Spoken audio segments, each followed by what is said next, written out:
जब भी हम लोग होम लोन लेने के बारे में सोचते हैं तो हमारे दिमाग में सबसे पहला ऑप्शन अगर कोई सी बैंक का आता है तो वो होता है एसबीआई। ऐसा इसलिए है क्योंकि एसबीआई जो है होम लोन देने के मामले में भारत के टॉप बैंकों में से एक है और इसके पीछे सिर्फ दो कारण है। प्रोसेस का सिस्टम जो है वो आसान है और दूसरा कारण है कि इसमें कोई भी हिडन टर्म एंड कंडीशन नहीं है। जैसे कि बहुत सारे प्राइवेट बैंक और बहुत सारे नॉन बैंकिंग फाइनेंशियल कंपनीज बहुत सारे टर्म एंड कंडीशंस को नहीं बताते हैं और बाद में जब आप लोन फाइनलाइज कर लेते हो, जब आप ईएमआई पे करना स्टार्ट करते हो, तब आपको पता चलता है कि बहुत सारे एक्स्ट्रा चार्जेस जोड़ दिए गए हैं। लेकिन एसबीआई जैसे बैंकों में इस तरह की बातें होने का डर बिल्कुल भी नहीं रहता लोगों के मन में, क्योंकि ये एक तो सरकारी बैंक है, दूसरा कि सबसे प्रमुख बैंक है भारत का। तो आज समझने वाले हैं कि नए टर्म एंड कंडीशन के हिसाब से आप एसबीआई से लोन कैसे ले सकते हैं, क्योंकि एसबीआई ने अपने होम लोन के नियमों में काफी बदलाव किया है जिसको जानना आपके लिए बहुत ही जरूरी है। तो चलिए वीडियो को स्टार्ट करते हैं और समझते हैं एसबीआई से आप होम लोन कैसे ले सकते हैं। वीडियो स्टार्ट करने से पहले मैं आपको बता दूं कि कई राज्यों में, कई पहाड़ी राज्यों में और कई प्लेन राज्यों में भी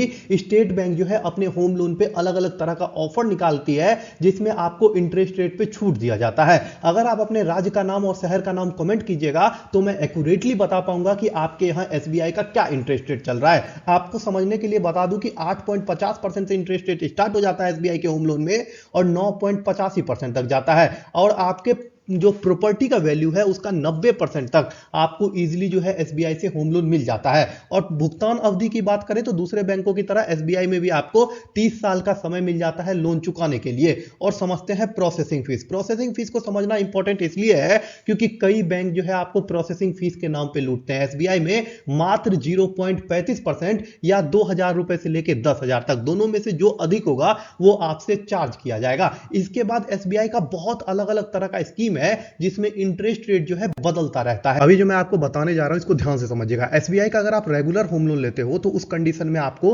8.50% से लेकर 9.65% तक का इंटरेस्ट रेट देना पड़ सकता है।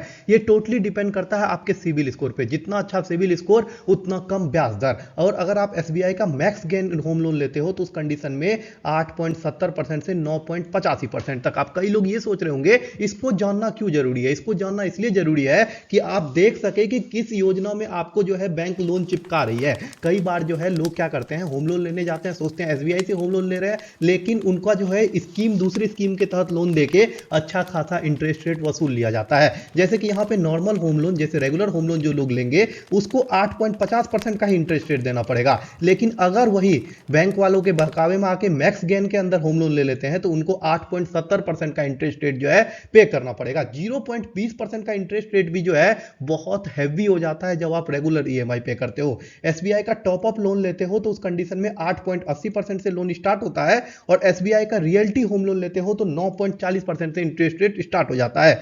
एसबीआई का ट्राइबल प्लस होम लोन लेते हो तो उस कंडीशन में 8.60% से होम लोन स्टार्ट होता है और एसबीआई योनो का इंस्टेंट होम लोन लेते हो तो 9.35%। कई वीडियोस मैंने देखी जिसमें लोगों को बताया जा रहा था कि आप योनो ऐप से होम लोन ले लीजिए। तो योनो ऐप से अगर आप होम लोन लेते हो तो यहां देख सकते हो कि कितना अधिक आपको जो है इंटरेस्ट रेट पे करना पड़ेगा। तो इसीलिए संभल के, सब कुछ समझ के ही आपको होम लोन लेना चाहिए। आप इसको कंपेयर करके देखिए कि एसबीआई और दूसरे बैंकों में होम लोन के ब्याज दर में क्या अंतर है। देखिए, होम लोन का इंटरेस्ट रेट इस पे भी डिपेंड करता है कि आप जो होम लोन ले रहे हैं वो कितने अमाउंट का ले रहे हैं। जैसे कि अगर आप एसबीआई से 30 लाख तक का भी होम लोन लीजिएगा तो आपका इंटरेस्ट रेट 8.50% से ही स्टार्ट हो जाएगा। लेकिन कई बैंकों में ये अलग अलग होता है। एचडीएफसी से लीजिएगा तो 8.75% से स्टार्ट हो जाता है। एक्सिस बैंक से लीजिएगा तब भी 8.75% से स्टार्ट होता है। आईसीआईसी बैंक से लीजिएगा तब भी 8.75% से स्टार्ट होता है और कोटक महिंद्रा बैंक का भी 8.75% से स्टार्ट होता है। ये भारत की टॉप 5 बैंक हैं जो सबसे ज्यादा होम लोन रिलीज करती है।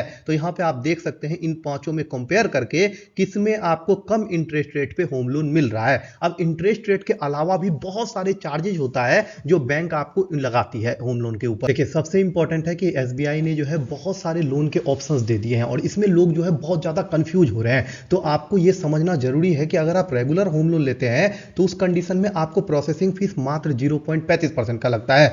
वहीं अगर आप डिजिटल होम लोन लेते हैं, जो योनो ऐप से लेने के लिए बहुत सारे यूट्यूबर बता रहे हैं, उनमें आप लोन कितने का भी लीजिए, डिपेंड करता नहीं करता है, आपको 2000 रुपए का प्रोसेसिंग फीस लगेगा क्योंकि उसमें इंटरेस्ट रेट ही आपसे ज्यादा चार्ज कर लिया जा रहा है। उसके बाद 100 डिग्री लोन में आपको 0% लगता है, कोई नहीं लगता है। उसके बाद अपना घर में योजना है, उसमें आपको 115 रुपए तक का लगता है। केरल सरकार की जो योजना है उसमें भी आपको प्रोसेसिंग फीस नहीं लगता है। एक कॉमन समझिए कि 0.35% का आपको प्रोसेसिंग फीस जो है देना पड़ेगा। अब देखिए कि 2-3 इंपॉर्टेंट स्कीम बताने जा रहा हूं, अगर आप होम लोन लेने जाते हैं तो उसी स्कीम के तहत होम लोन लीजिएगा। जब भी आप होम लोन लेने जाइए तो वहां पे आप यही बोल सकते हैं कि हमें रेगुलर होम लोन के तहत ही लोन चाहिए, क्योंकि उसमें आपको इंटरेस्ट रेट भी, अभी मैंने आपको अलग अलग स्कीम के इंटरेस्ट रेट बता दिए, उसमें आप समझ गए होंगे कि रेगुलर होम लोन का इंटरेस्ट रेट सबसे कम है। कोई भी अदर स्कीम में जाने से पहले उसका सारा डिटेल जरूर चेक कर लीजिएगा। रेगुलर होम लोन लेके आप अपना घर तो बना ही सकते हैं, घर का मरम्मत करवा सकते हैं, नया घर खरीद सकते हैं, कोई भी इसमें लिमिटेशंस नहीं होता। ये भी आपको 30 साल के लिए मिलता है, और कितना अमाउंट का मिलेगा ये टोटली डिपेंड करता है कि आपका साल भर का इनकम क्या है, और साथ में आपके प्रॉपर्टी के वैल्यू का 90% तक जो है आपको लोन मिल जाता है। इसमें जो लोग एनआरआई हैं वो भी जो है रेगुलर होम लोन ले सकते हैं। अब ये समझिए कि कौन ले सकता है कौन नहीं ले सकता है। होम लोन लेने के लिए ना सबसे इंपॉर्टेंट चीज यही होता है, सभी बैंकों का term and condition approx similar ही होता है कि आपके पास एक रेगुलर इनकम का सोर्स होना चाहिए जिससे आप होम लोन का ईएमआई जो है रेगुलरली पे कर सकिए। उम्र वगैरह जो है 18 से 70 के बीच में होना चाहिए। आप भारतीय हैं, आप एनआरआई हैं, दोनों कंडीशन में जो है आप होम लोन ले सकते हैं। एक फ्लेक्सी पे नाम का होम लोन होता है, स्कीम है ये, इसमें आपका उम्र जो है 21 से 45 साल होना चाहिए। नहीं तो नॉर्मली जितने भी होम लोन है 18 से 60 साल के बीच के उम्र का कोई भी व्यक्ति ले सकता है। आपका सारा कागज क्लियर होना चाहिए, आपके पास कोई भी, आपके ऊपर कोई भी डिफॉल्टर केस नहीं होना चाहिए, आपके ऊपर कोई भी क्रिमिनल केस नहीं होना चाहिए, आप जो है होम लोन ले सकते हैं। आप सबसे जरूरी पार्ट में बताने वाला हूं कि कौन कौन से पेपर्स की जरूरत पड़ती है, क्योंकि पेपर्स कलेक्ट करना होम लोन में सबसे टफ प्रोसेस है। पेपर की रिक्वायरमेंट जो लोग जॉब करते हैं और जो लोग बिजनेस करते हैं दोनों के लिए अलग अलग होती है। जॉब करने वाले और बिजनेस करने वालों के लिए कुछ पेपर कॉमन होता है, जैसे कि केवाईसी पेपर हो गया जिसमें उनका आधार कार्ड हो गया, वोटर आईडी कार्ड हो गया, ये सब जमा करना पड़ता है। निवास प्रमाण पत्र जमा करना पड़ता है, या फिर अपने निवास को प्रूफ करने के लिए आप जो है जमा कर सकते हैं पानी का बिल, बिजली का बिल, ये सारे पेपर जमा कर सकते हैं। इसके अलावा अगर आप जॉब करते हैं तो आपको 3 से 6 महीने का पे स्लिप मांगा जा सकता है, ये आपको जरूरी है। अगर आप बिजनेस करते हैं तो अपना इनकम प्रूफ करने के लिए आपको चार्टर अकाउंटेंट से वेरीफाई करवाना होगा अपना अकाउंट को, और पिछले 6 महीने से लेके पिछले 1 साल का इनकम प्रूफ भी आपको दिखाना होगा। जो लोग इनकम टैक्स भरते हैं उनके लिए बहुत ही अच्छा है, क्योंकि अगर वो इनकम टैक्स प्रूफ जमा करते हैं तो उनके लिए बेटर हो जाएगा, उनको लोन मिलना और आसान हो जाता है। उसके अलावा जो लोग बिजनेस करते हैं अगर वो इनकम टैक्स का पेपर जमा करते हैं तो भी उनको लोन ईजिली मिल जाता है। अगर आपने पहले कभी लोन लिया होगा तो उस लोन को बंद करा के जो एनओसी वगैरह होता है वो एनओसी वगैरह आपको लेना पड़ेगा। उसके बाद कंस्ट्रक्शन का परमिशन जो नगर निगम से बनता है वो, और उसके बाद जो टोटल खर्च आने वाला है जिसको बैलेंस शीट बोलते हैं, जिसमें टोटल खर्च का हिसाब इंजीनियर एक बना के देता है कि इतना पैसा तक आपको घर बनाने में लग सकता है। क्या नाम है उस पेपर का याद नहीं आ रहा है, आपको अगर याद होगा तो कमेंट जरूर कर दीजिएगा।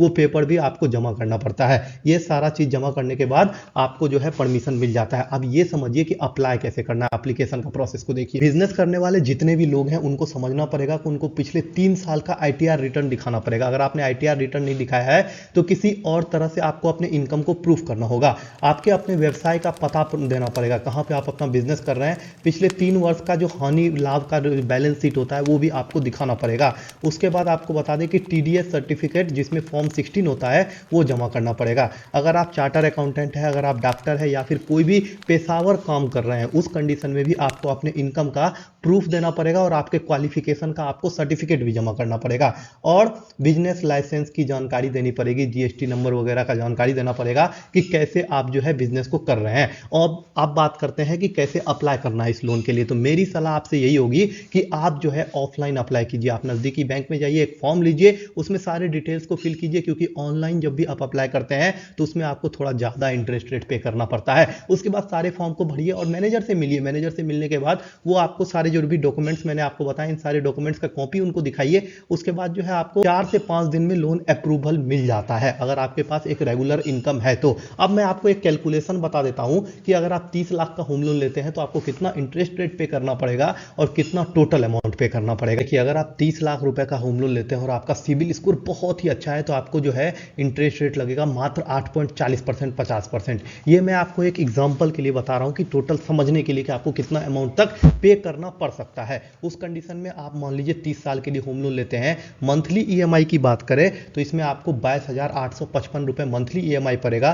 टोटल अमाउंट आप पे करोगे 82 लाख रुपए, प्रिंसिपल अमाउंट तो आपका मात्र 30 लाख रुपए है और टोटल इंटरेस्ट के जो आप पे करने वाले हो इस होम लोन पे वो होगा 52 लाख। मतलब अमाउंट आप 82 लाख रुपए पे करोगे और इंटरेस्ट जो है 52 लाख रुपए पे करोगे। अब कई लोगों को ये बहुत ज्यादा लग रहा होगा, तो आपको बता दें कि हर साल का 6% डिप्रिसिएशन जो पैसे का वैल्यू गिर रहा है उसको भी अगर आप कैलकुलेट करोगे, जमीन की वैल्यू जो बढ़ रही है उसको भी कैलकुलेट करोगे, तो आपको लगेगा कि होम लोन लेना कोई बुरा सौदा नहीं है। होम लोन लेके पूरी दुनिया घर बना रही है, आप भी बना सकते हो। एसबीआई से होम लोन लेने के बारे में आपके मन में जो भी सवाल आ रहा हो, जो भी क्वेश्चन आपके मन में अराइज हो रहा हो, तो आप कमेंट कर दीजिएगा, मैं उसका रिप्लाई जरूर कर दूंगा, उसमें कोई प्रॉब्लम नहीं है। एसबीआई के अलावा Axis bank, HDFC bank, ICIC bank, bank of Baroda और कोई भी बैंक के बारे में आपके मन में कोई भी सवाल हो तो आप उसको कमेंट कीजिएगा, मैं उसका रिप्लाई कर दूंगा, इसमें कोई प्रॉब्लम नहीं है। हो सकता है कमेंट को रिप्लाई करने में 1-2 मिनट टाइम लग जाए, लेकिन रिप्लाई जरूर मिल जाएगा आपको। आप अपने स्टेट का नाम, अपने शहर का नाम कमेंट कीजिएगा, तो मैं एक्यूरेटली बता पाऊंगा कि आपके यहाँ क्या इंटरेस्ट रेट चल रहा है। और प्रधानमंत्री आवास योजना शहरी में जो होम लोन पे आपको इंटरेस्ट रेट का छूट मिलता है, उसके बारे में भी जो भी नया अपडेट आता है, जो भी नया डिटेल आता है, किन किन शहरों में अभी स्टार्ट हो चुका है, किन शहरों में स्टार्ट होने वाला है, इस बारे में भी जो भी अपडेट आएगी मैं आपको इसी चैनल पे करूंगा। चैनल सब्सक्राइब कर लीजिए, हमारे साथ बने रहिए। आपका बहुत बहुत धन्यवाद।